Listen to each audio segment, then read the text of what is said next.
સુરત નવી civil hospital ખાતે સ્વતંત્ર પર્વને લઈ ધ્વજવંદન કાર્યક્રમ યોજાયો હતો, જેમાં મોટી સંખ્યામાં સ્ટાફ જોડાયો હતો। સુરત નવી સિવિલ હોસ્પિટલ ખાતે 79માં સ્વતંત્ર પર્વની ઉજવણી કરાઈ હતી। 15મી ઓગસ્ટના દિવસે મહાનુભાવોને યાદ કરી ધ્વજવંદન કરાયું હતું, જેમાં નવી સિવિલ હોસ્પિટલનો સ્ટાફ જોડાયો હતો। દેશ હિતમાં સૌ સહભાગી બને તે હેતુથી યુવાઓને પ્રેરણા અપાઈ હતી। તો ધ્વજવંદન નિમિત્તે ડિજિટલ યુગની પણ વાતો કરાઈ હતી। સ્વતંત્ર દિવસ નિમિત્તે દેશભક્તિના ગીતો ગવાયા હતા। નવી સિવિલ હોસ્પિટલ નર્સિંગ સ્ટાફ અને મેડિકલ સ્ટુડન્ટ સહિતના સ્ટાફો હાજર રહ્યા હતા અને દર્દીઓને સારી ટ્રીટમેન્ટ મળે તે પ્રકારની આશ્વાસન પણ અપાયો હતો। આમ નવી સિવિલ હોસ્પિટલ ખાતે સ્વતંત્ર પર્વની ઉજવણી કરી હતી। નમસ્કાર, સ્વતંત્રતા દિવસની ખૂબ તમને બધાને શુભકામનાઓ।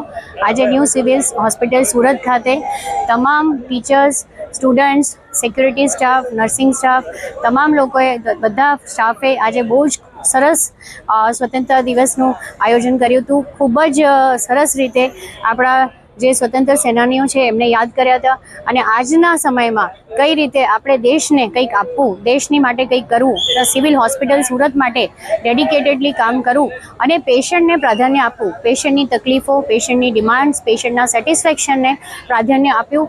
અને આજે અમે એક સ્લોગન જારી કર્યો છે, પેશન્ટ ફર્સ્ટ। એટલે પેશન્ટ જે કહેશે, પેશન્ટની જે ઈચ્છા છે, પેશન્ટની જે એક્સપેક્ટેશન છે એને પૂરી કરવા માટે અમે આગળ અમારી SOP બનાવીશું, અમારા પ્રોટોકોલ્સ બનાવીશું અને પેશન્ટની તકલીફો ઓછી થાય એના માટે કાર્યરત રહીશું। તો સમગ્ર ટીમનો આભાર માનું છું અને અમારી સાથે ડીન ડૉક્ટર જયેશ બ્રહ્મટ જોડાયા હતા તથા ચીફ ગેસ્ટ તરીકે અમારી સાથે આજે કર્નલ શ્રી વશિષ્ઠજી જોડાયા હતા, જે એક રિટાયર્ડ આર્મી ઓફિસર છે અને સાથે સાથે અમારા retired dean doctor Vajpayee sir, doctor Vikasben Desai તથા ડૉક્ટર પ્રહલાદ રાય સર તથા અન્ય ફેકલ્ટીઝ અને HODs તમામ લોકો જોડાયા હતા અને 40થી 50 સ્ટાફ, જેમ કે ઓફિસ સ્ટાફ છે, નર્સિંગ સ્ટાફ છે, સફાઈ કામદાર છે, સિક્યુરિટી સ્ટાફ છે, IT સ્ટાફ છે, એ તમામ લોકોનું સન્માન કરવામાં આવ્યું છે।